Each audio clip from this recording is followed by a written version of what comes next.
This is the best chocolate cake I've ever had, and it's a Bundt cake. Not even the layer cake. I have a layer cake on here that's amazing. This Bundt cake is literally the best thing I've ever eaten. We're going to start off by whisking together our dry ingredients. 2 cups of sugar, 2 cups of flour, 2/3 of a cup of unsweetened cocoa powder, a teaspoon of salt, a teaspoon of baking powder, and 1/2 of a teaspoon of baking soda. Just whisk that together until it's nice and smooth and combined. You don't need to sift it unless your flour or your cocoa is really lumpy, but just whisk it well and it'll be fine.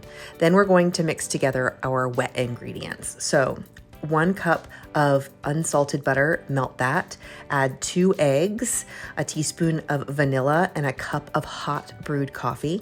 Then you will add in 1/2 cup of sour cream that's been room temperature. And now, you don't have to use coffee if you don't want to. You can substitute it with hot water.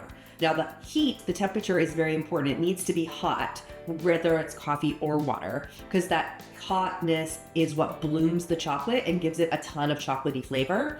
And I kind of really request that you use coffee. It does not taste like a mocha cake. You don't taste the coffee. It just brings out the chocolate flavor in the cake. So you get this extra punch of chocolate. Then just add the dry ingredients and the wet ingredients together and whisk it until it's nice and smooth. This is the easiest cake batter to put together, seriously.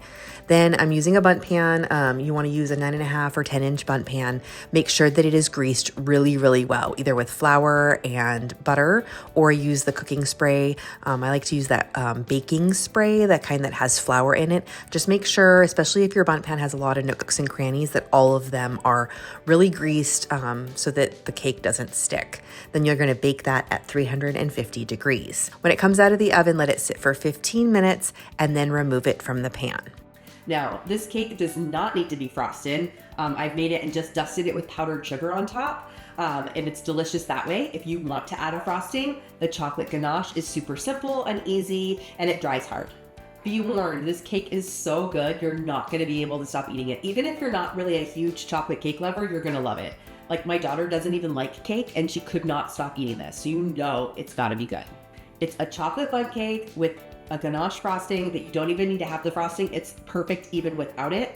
It's soft and moist, so chocolatey. This recipe is a keeper. You guys, it's so good. You have to try it. It's so good. If you don't follow me already, be sure to subscribe to my channel. Keep watching for even more desserts.